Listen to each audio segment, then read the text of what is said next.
Hello welcome back to my channel. അപ്പോൾ എൻ്റെ തമ്പനയിൽ കണ്ട പോലെ തന്നെ 360 രൂപയ്ക്ക് വാപ്പാക്ക് ഒരു സർപ്രൈസിന് വേണ്ടിയിട്ട് പോയതാണ് കേട്ടോ. അപ്പോഴേക്ക് ഇന്ന് പനി ആയതുകൊണ്ട് തന്നെ സ്കൂളിൽ വിട്ടില്ലായിരുന്നു കേട്ടോ. തലേന്ന് രാത്രിയൊക്കെ നല്ല പൊള്ളുന്ന പനിയായിരുന്നു. അതുകൊണ്ട് തന്നെ അവളെ സ്കൂളിൽ വിട്ടില്ല. അവക്കടെ കൂടെ കിടന്ന് ഇവനും പനി പിടിച്ചിട്ടാ.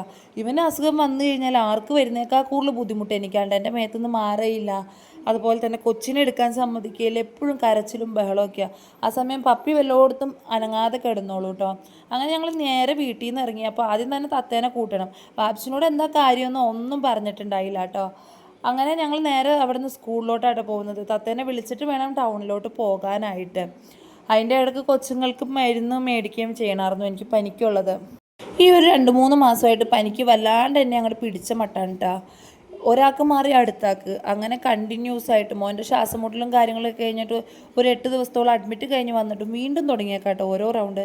പോകുന്ന വഴിക്ക് നല്ല വെയിലും മഴയൊക്കെ ഉണ്ട്. അപ്പോൾ പണ്ട് നമ്മൾ തമാശയ്ക്ക് പറയില്ലായിരുന്നു കുറുക്കൻ്റെയും കോഴിയുടെയും കല്യാണമാണെന്നൊക്കെ. അതാട്ടോ എനിക്ക് ആ മഴ കണ്ടപ്പോൾ ഓർമ്മ വന്നത്. അങ്ങനെ ഞങ്ങൾ നേരെ സ്കൂളിലെത്തി. തത്തേനെ വിളിക്കാനായിട്ട് വാപ്പിച്ച് മുകളിലോട്ട് പോയിട്ടുണ്ട് കേട്ടോ. തത്ത അവിടെ നിന്ന് ഞങ്ങളെ കണ്ടപ്പോഴേക്കും പ്രാഞ്ചി നടന്നു വരുന്നുണ്ട്. അങ്ങനെ വാപ്പ അവളെയും കൂട്ടിക്കൊണ്ട് വന്ന് വണ്ടിയിൽ കയറിയിട്ടാ. അങ്ങനെ നേരെ അപ്പോൾ പോകുന്ന വഴിക്കാണ്ട് വാപ്പിച്ചിനോട് പറയുന്നത് ടൗണിലോട്ടൊന്ന് പോകണമെന്നുള്ളത്. ഞാൻ മരുന്ന് മേടിക്കാൻ വേണ്ടി പോകണമെന്നാണ് പറഞ്ഞത്. അപ്പോൾ ടൗണിൽ എന്തിനാണ് മരുന്ന് ഇവിടെയൊക്കെ കിട്ടുമല്ലോ എന്ന് വാപ്പ എന്നോട് പറഞ്ഞായിരുന്നു. അങ്ങനെ ഞങ്ങൾ നേരെ മൈജിയുടെ പുതിയ ഷോറൂമിലെത്തിയിട്ടോ. അപ്പോൾ വാപ്പിച്ച് പറഞ്ഞു നിങ്ങളെന്നാൽ കയറിക്കോ എന്ന് പറഞ്ഞു. എന്ത് നോക്കാനാണ് പോകുന്നതെന്ന് വെച്ച് പറഞ്ഞു അവക്കടെ വീട്ടിലോട്ട് അനിയത്തിയുടെ വീട്ടിലോട്ട് സാധനം നോക്കാനാണെന്നിട്ട് ഞങ്ങൾ ആദ്യം പറഞ്ഞേക്കുന്നത്. എന്നാൽ നിങ്ങൾ കയറിക്കോ ഞാനിപ്പോൾ വരാമെന്ന് പറഞ്ഞിട്ട് പുള്ളി ഞങ്ങളെ അവിടെ ആക്കിയിട്ട് പുറത്ത് തന്നെ നിന്നു. അപ്പോൾ ഇവരെന്താണ് വേണ്ടതെന്ന് വെച്ചപ്പോൾ ഞങ്ങൾ എ സി നോക്കാനായിട്ടോ പോയത്. അങ്ങനെ എ സിയുടെ സെക്ഷനിലോട്ട് വിട്ടു. കാരണം ഞങ്ങളുടെ വീട്ടിൽ ഇരുന്നേർന്ന എ സി അനിയത്തിയുടെ എ സി ആയിരുന്നു. അപ്പോൾ ഇവർ ആദ്യം താമസിച്ച വീട്ടിൽ എ സി ഉണ്ടായതുകൊണ്ട് തന്നെ ഇവർ അയച്ചു കൊണ്ടുപോയിട്ടുണ്ടായില്ല. അപ്പോൾ വാപ്പായ അത് യൂസ് ആക്കിക്കൊണ്ടിരുന്നത്.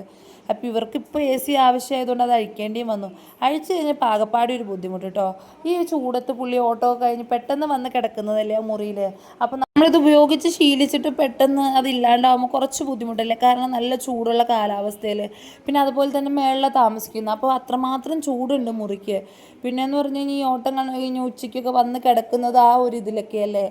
അപ്പോൾ ഇത് അയച്ചു കൊണ്ടുപോയപ്പോൾ ഞങ്ങൾക്ക് മൊത്തത്തിലൊരു ബുദ്ധിമുട്ട്. ഇനി പുള്ളിക്ക് ആകെ ഒരു വിഷമമായി കാണില്ല. ഇനി അത് പുറത്ത് പറയാത്തതാണോ എന്നൊക്കെ ഓർത്തിട്ട്. എന്നാൽ പിന്നെ മൈജി പുതിയതായിട്ട് തുടങ്ങിയതല്ലേ അവിടെ പോയി ഓഫർ ചോദിക്കാം. അതുപോലെ തന്നെ നമുക്ക് എടുക്കാലോ എന്ന് കരുതിയിട്ട് അങ്ങനെ നേരെ മൈജി പോയി. ഈ പുള്ളിയാണ്ടോ ഞങ്ങൾ അവിടെ ചെന്ന് കഴിഞ്ഞപ്പോൾ ഞങ്ങളുടെ കൂട്ടത്തിൽ ഓരോ കാര്യങ്ങൾക്ക് നിന്ന് നല്ല അടിപൊളി കസ്റ്റമർ സർവീസ് എന്ന് പറയാതിരിക്കാൻ വയ്യ കേട്ടോ. നമ്മുടെ അടുത്ത് ഇതിനു മുമ്പ് ഒരു വാഷിംഗ് മെഷീൻ എടുക്കാനായിട്ട് ഞങ്ങൾ ബിസ്മിയുടെ ഷോറൂമിൽ പോയായിരുന്നു. നമുക്ക് വേണമെങ്കിൽ എടുക്കട്ടെ വേണ്ടെങ്കിൽ എടുക്കണ്ട എന്നുള്ള മട്ടിലാണ് കേട്ടോ അവരുടെയൊക്കെ ഒരു പെരുമാറ്റം.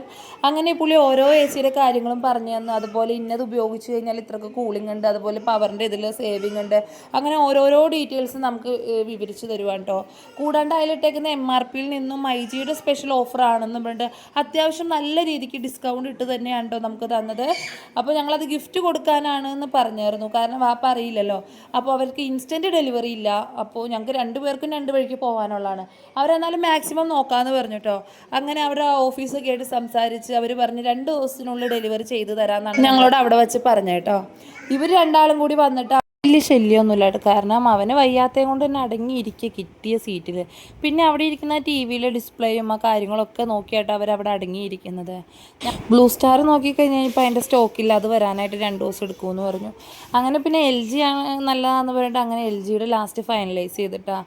അപ്പോഴത്തേക്കും ഞങ്ങളിങ്ങനെ സംസാരിച്ച് കാര്യങ്ങളൊക്കെ ആയപ്പോഴേക്കും വാപ്പിച്ച് എവിടുന്നോ ഞങ്ങളെ അന്വേഷിച്ച് വന്നു. ഇത്രയും നേരമായിട്ട് കാണാണ്ടായിട്ട്. ആദ്യം വാപ്പിച്ച് വിചാരിച്ചത് ഇവക്ക് തന്നെ വീണ്ടും കൊണ്ടുപോകാനാണെന്നാണ്. പിന്നെ അവൾക്ക് എന്തിനാ 2 AC എന്ന് ചോദിച്ചു കഴിഞ്ഞപ്പോൾ സംഭവം പണി പാളിയിട്ടാ. സർപ്രൈസ് ആകെ പൊളിഞ്ഞു. ഞങ്ങളത് ഡെലിവറി ടൈമിൽ മാത്രം വീട്ടിൽ അറിയിച്ചാൽ മതി, അല്ലെങ്കിൽ വാപ്പാനോട് പറഞ്ഞാൽ മതി എന്നൊക്കെ വിചാരിച്ചാൽ വന്നത്. ഇപ്പോൾ സംഭവം എന്തായാലും പുള്ളി അറിഞ്ഞുണ്ട്. അങ്ങനെ നേരെ ബില്ലടയ്ക്കാനായിട്ട് നിൽക്കാം കേട്ടോ. അങ്ങനെ അവർ അത് ഡെലിവറി ചെയ്തോളാം എന്നുള്ള ഇതിൽ ബില്ലടച്ച് ഞങ്ങൾ ഇറങ്ങാൻ പോകണം. അപ്പോഴാണ് അവർ ഗിഫ്റ്റ് വൗച്ചർ തന്നത്. അതൊക്കെ അവിടെ നിന്ന് വായിച്ചു നോക്കി. പിന്നെ അതങ്ങോട്ട് ഫില്ല് ചെയ്തിട്ട് എന്നാൽ ബോക്സിലോട്ട് തത്തേനോട് ഇട്ടോളാൻ പറഞ്ഞിട്ട് അവളെ ഏൽപ്പിച്ചുകൊണ്ട് ഞങ്ങൾ അങ്ങോട്ട് ഇറങ്ങിയിട്ടോ. ഇനിയിപ്പോൾ നേരെ വീട്ടിലോട്ടാട്ടോ, വേറെ ഒന്നും കയറാനൊന്നുമില്ല. അപ്പോൾ അവർ ഡെലിവറി 2-3 ദിവസത്തിനുള്ളിൽ ചെയ്തോളാമെന്ന് പറഞ്ഞെങ്കിലും ഞങ്ങൾ വീട്ടിൽ ചെന്ന് ഡ്രസ്സൊക്കെ മാറി കുറച്ച് നേരം കഴിഞ്ഞപ്പോൾ അവർ ഡെലിവറി ചെയ്യുന്ന ആൾ ഞങ്ങളെ കോൾ ചെയ്തിട്ടാണ്. അവിടെ വെച്ച് അവർ പറഞ്ഞായിരുന്നു ഇന്നത്തെ ഡെലിവറി കഴിഞ്ഞു, കാരണം വൈകിട്ടായിരുന്നല്ലോ. പക്ഷേ ഞങ്ങൾ ചെന്നപ്പോഴേക്കും സാധനം അവർ എത്തിച്ചു തന്നു കേട്ടോ. പറയാതിരിക്കാൻ വയ്യ, മൈജിയുടെ എന്തായാലും സർവീസ് അടിപൊളിയായിരുന്നു കേട്ടോ. പിന്നെയെന്ന് പറഞ്ഞു കഴിഞ്ഞാൽ നമുക്ക് ആകെ ചിലവ് വന്നത് അവർ വന്ന് ഇൻസ്റ്റാൾ ചെയ്യുന്നതിന് ആ 360 രൂപ എന്തോ ചിലവ് മാത്രമായിട്ട് വന്നോളൂ. ബാക്കി വേറെ ചിലവുകളൊന്നും വന്നില്ല. സ്റ്റാൻഡ് നമ്മുടെ ഓൾറെഡി ഉണ്ടായിരുന്നു. ബാക്കി EMI ആയതുകൊണ്ട് 0 പേയ്മെൻറ്റിലാട്ടോ എടുത്തത്. അപ്പോൾ വീഡിയോ